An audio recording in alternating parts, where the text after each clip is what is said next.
Amigas, amigos, un saludo muy cordial. Llegamos al tercer programa de Asia Religiosa que vamos a dedicar por entero al budismo.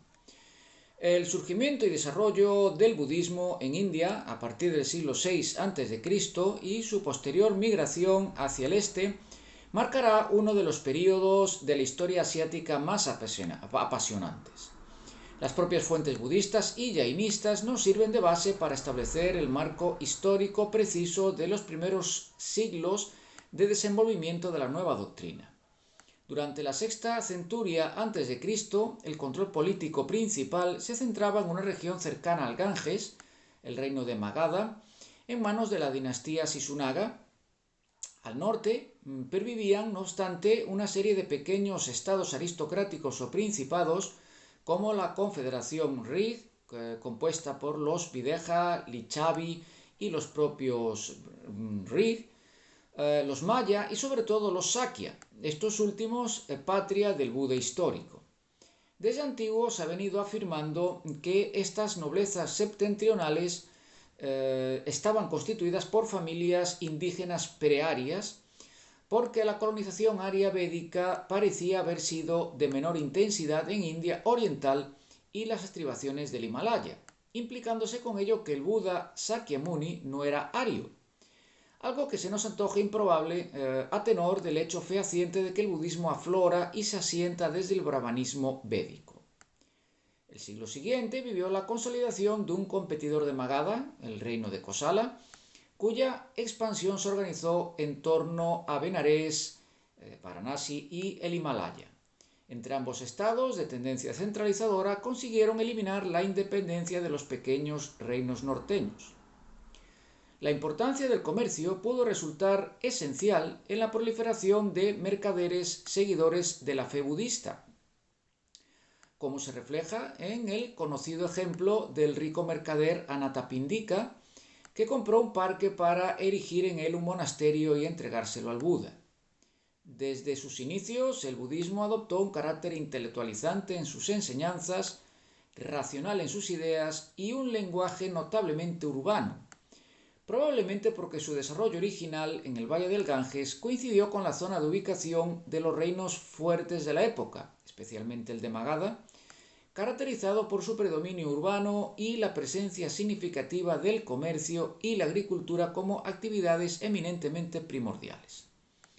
Este factor pudo propiciar que la fe arraigase con especial profundidad entre los miembros Vaisya, es decir, la tercera de las castas mayores: comerciantes, artesanos, agricultores libres. La doctrina búdica se difundió, por lo tanto, entre las comunidades mercantiles, artesanales y los grupos de agricultores, como acabo de señalar, entre las clases más populares y muy poco entre los brahmanes, a los que criticaba por su dogmatismo, rigidez y control social, y los satrillas, a los que la renuncia a la violencia y el respeto por los seres vivos, pues no debía gustar por principio, vamos a decir así. El budismo pronto calaría también entre los nobles, convirtiéndose de esta manera en una religión de renuncia de las clases urbanas adineradas que trasladarían consigo la doctrina en sus empresas comerciales. El principal rey Maurya, Asoka, será el gran beneficiador y protector del budismo, que bajo este reinado adquirirá su mayoría de edad. El rígido centralismo que este gobernante acabará por imponer en el siglo III a.C.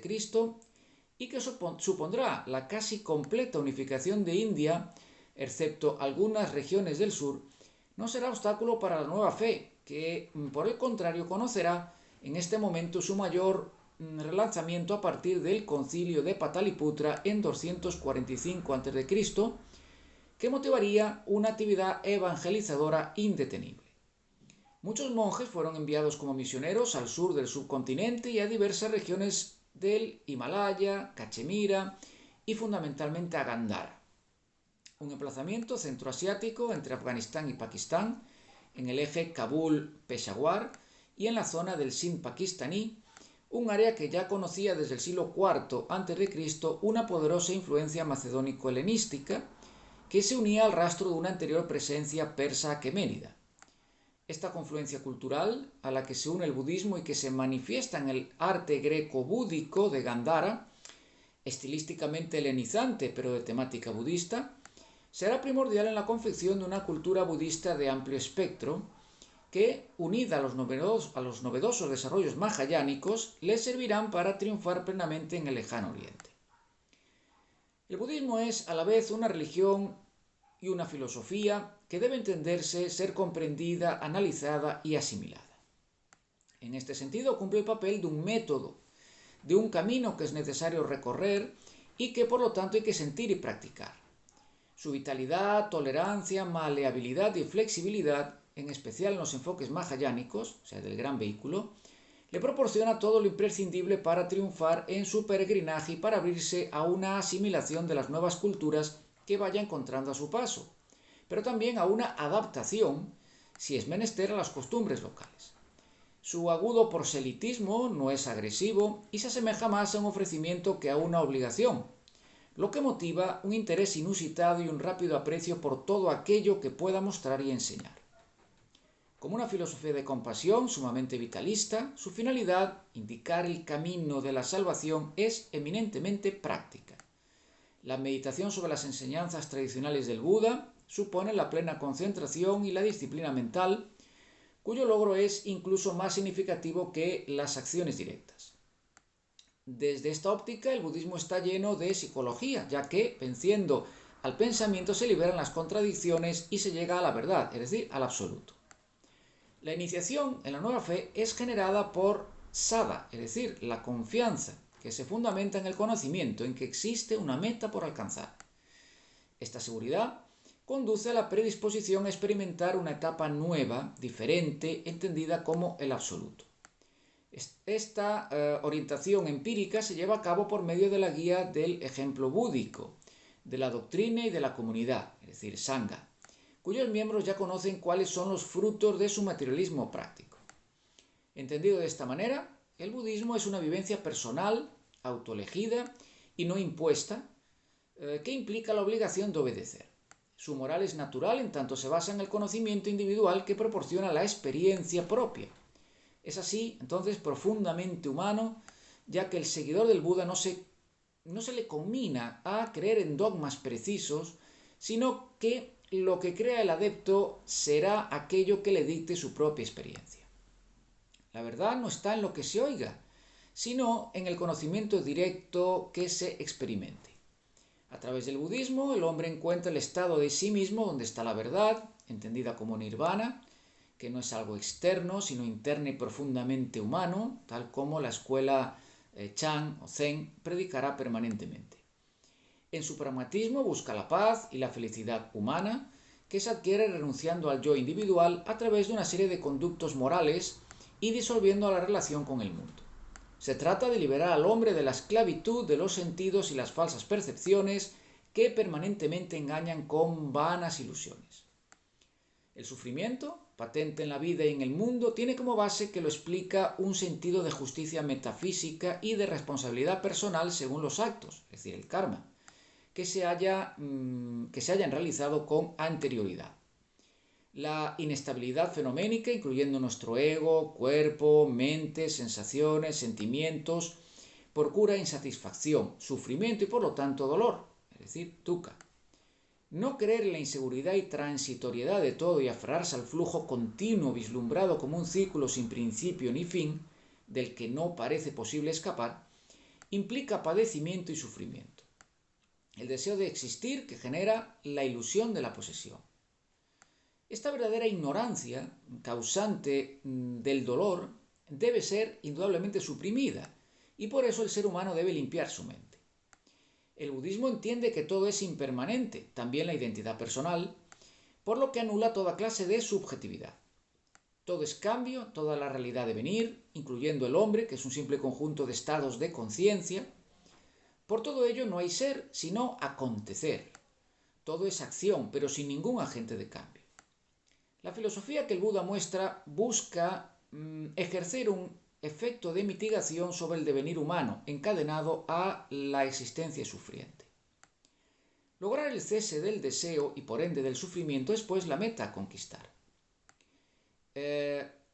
se conquista a través del camino del medio, que evita la tolerancia y la relajación de los sentidos, y también el ascetismo radical, mortificante y doloroso. De este modo se puede influir sobre la cadena karmática y romperla definitivamente. La vía que conduce al fin del padecimiento es el octuple sendero, 8 factores independientes, pero también virtudes que hay que cultivar conjuntamente. Con la práctica de una conducta saludable basada en la moralidad, la contemplación y la sabiduría, el hombre se libera de las impurezas del mundo y puede alcanzar el estado nirvánico. Se trata de perfeccionar la espiritualidad y así dominar el destino sabiendo reconocer todo lo que pervierte. El budismo es una doctrina poco interiorista, ve hacia afuera, hacia los demás, lo que la hace atractiva a muchos y por consiguiente muy popular. Esta característica será un elemento primordial de su éxito allende su lugar de nacimiento, especialmente en China y Japón. Su carácter empírico y vivencial supone que conocer lo verdadero es fundamentalmente experimentar. La fe del Tathagata se nos muestra entonces como una peculiar forma de conocer al hombre y el mundo en el que vive a través de una simple trilogía, que sería dukkha, sufrimiento, anicca, transitoriedad e impermanencia, y anatta, no egoísmo, con la cual se adquiere la verdad. Este sendero propuesto ni es realista ni tampoco nihilista, sino un camino equilibrado. Negar al individuo tiene un fundamento evidente. El hombre no es más que una serie de sucesivos momentos de conciencia que desde ciertas ópticas aparente identidad. Lo racional y lo lógico pertenecen a un mundo absolutamente limitado y limitante porque tendemos a dejarnos llevar por las manifestaciones tangibles y los elementos observables, creyendo erróneamente que son la realidad cuando solo son imágenes mentales. La verdad humana es la liberación de la ilusión perniciosa de la autoidentificación con los 5 agregados o skandhas que conforman los factores vitales humanos. El final del sendero es la salvación nirvánica, donde ningún rastro aparece, donde toda conciencia de ser o de no ser desaparece y donde no hay transformación.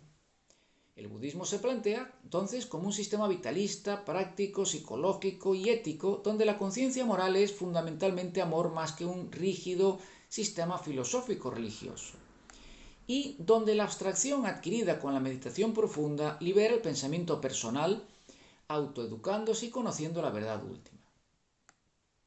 El budismo, como religión misionera, no generó en realidad un orden completamente nuevo, sino que únicamente pretendió restaurar el antiguo.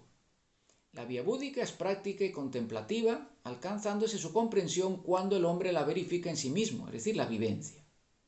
La meta definitiva, nirvana, como extinción, es tanto erradicación ética como metafísica. En definitiva, negación del egoísmo práctico y teórico. La practicidad de la doctrina transmite grandes dosis de tolerancia, verdadera liberalidad, una necesidad de respetar y apreciar, conociéndola, cualquier otra fe. Aunque la fe del Tathagata reconoce y estima otras doctrinas, aconseja las propias, pero sin un afán expresamente exclusivista ni autoritario. Su capacidad camaleónica, la ausencia de rígidos dogmatismos y la creación de numerosos desarrollos particulares, adaptados a las diferentes sensibilidades de los distintos pueblos y culturas, hacen de ella una religión exitosa, altamente competitiva, en especial a lo largo del primer milenio de nuestra era. El budismo se concibe esencialmente como un camino de liberación que elimina, o mejor, trasciende la exclusividad sacerdotal brahmánica y combate la rigidez ascética india de su época, en especial la jainista. La importancia del Buda radica en trascender las corrientes de pensamiento de su época, tanto las optimistas, que veían el desarrollo vital a través de la naturaleza, los placeres y el materialismo, como las pesimistas, que argumentaban que la imperfección de cuerpo y mente requería un perfeccionamiento por medio de métodos de automortificación muy severos y una vida ascética muy dura. El budismo enseña, pues, y en esa sobriedad radica su fundamento, una doctrina moderada accesible a todos los seres humanos. Tras la muerte del Buda se estableció la necesidad de ordenar las enseñanzas del maestro y evitar, de este modo, su pérdida y alteración. En el primer concilio reunión de discípulos realizado cerca de Rajagrija, la capital de Magadha, en la llamada Caverna de las 7 Hojas, se encontraron Mahakasyapa, Nanda, Upali y el rey Ajatasattu, con la intención de codificar las enseñanzas para consolidar y asegurar la supervivencia de la orden religiosa. En el segundo concilio, ya en Besali, hacia 450 a.C., los monjes más jóvenes y con ideas de renovación dieron lugar a dos fraternidades. La Estaviravada, la enseñanza antigua, primordial y ortodoxa, muy apegada al vinaya monástico, y Mahasangika, o Sangha universal, con doctrinas más, llamémoslas así, democráticas y con una visión más flexible que posteriormente se adhirió a la corriente mahayana. En el concilio de Pataliputra de 245 a.C., bajo el patronazgo de Asoka, se desarrollan tres escuelas de pensamiento ovadas en el seno de la fraternidad Estaviravada, que son Pugalavada, Vibhajavada y sobre todo la escuela Sarvastivada de Cachemira, que extenderá su influencia por toda el Asia Central. En esta reunión comienzan a codificarse en Pali las enseñanzas más antiguas, aunque todavía no por escrito. Ya en el concilio celebrado en el año 150 en Jalandhara, en Julundur, en Punjab, presidido por el rey Kushan Kanishka, se produjo el triunfo definitivo de la versión mahayánica, más universal, salvífica, flexible y proselitista que las doctrinas llamadas hinayánicas o del pequeño vehículo. El canon Pali, sistematizado por escrito hacia el 80 a.C. en Sri Lanka durante la época del rey Vatagamani, era conocido como tres cestas o Tripitaka, ya que se trataba de manuscritos escritos en hojas secas de palmera. Se componía de Vinaya Pitaka, cesta de la disciplina monástica, Dharma o Sutra Pitaka, sermones y discursos del Buda, y Abhidhamma Pitaka, cesta que recoge los estudios analíticos de los principios búdicos. Es por lo tanto un compendio de discusiones sobre la doctrina a partir de las experiencias humanas.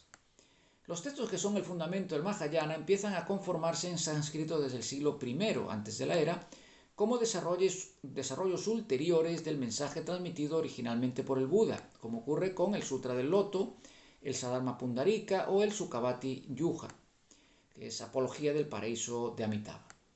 La literatura sánscrita del Mahayana se compone de textos paralelos que provienen de la misma fuente que el canon Pali, en concreto el canon Magadhi. Además de las escrituras mencionadas, destacan otras como el Lalitavistara, la historia del juego del Buda, una biografía con elementos míticos que enfatiza la fe como la esencia de la religión, y los Avadanas, leyendas de bodhisattvas, donde se encuentra el Didyavadana o Avadana celestial del ciclo de Asoka. Hay dos grandes vertientes del budismo, que ya hemos venido mencionando. Una es el budismo primitivo, hinayana, textual y poco místico, que presenta rasgos racionalistas y monásticos, con una ética fuertemente puritana, donde el conocimiento y la salvación individual son el punto de partida. Mientras la sabiduría solo puede ser alcanzada por el sabio monje, al laico únicamente le resta hacer los méritos suficientes que le permitan alcanzar mejores renacimientos posteriores. Este reduccionismo religioso impedía la esencia ecuménica de salvación que ulteriormente la doctrina planteará como objetivo. La otra vertiente o corriente es el gran vehículo o Mahayana.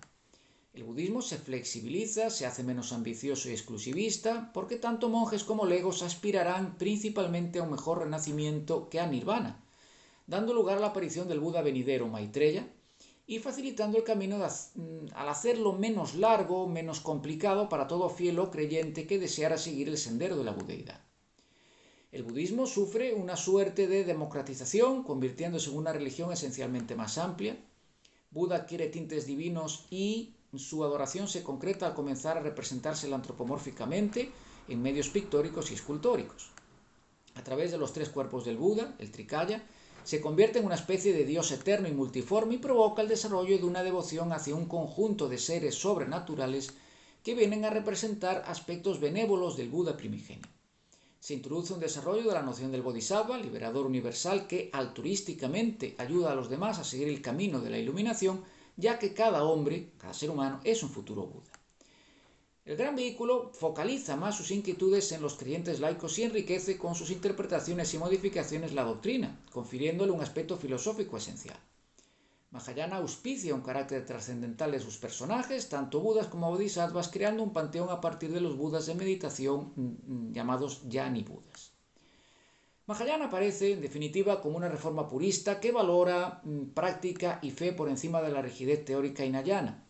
Estamos de este modo ante una nueva definición del carácter búdico, es decir, el budismo no es una epistemología, una ilustración académica rígida o una simple especulación teórica, sino un modo de vida y un camino de salvación que debe ser cómodo y accesible para todos en cualquier parte.